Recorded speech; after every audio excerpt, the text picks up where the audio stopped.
পর তোমার মসজিদের সামনে এই কবরস্থানে হাজির হয়েছি।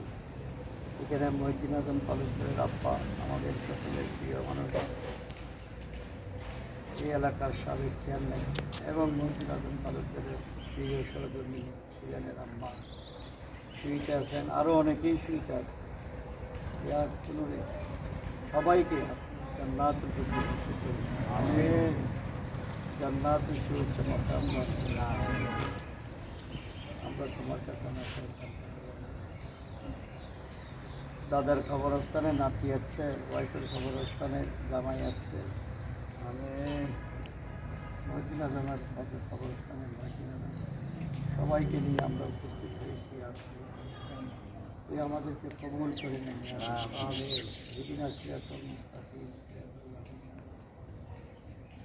গায়রিল মাগদুবি আলাইহিম ওয়ালাদ-দাল্লিন।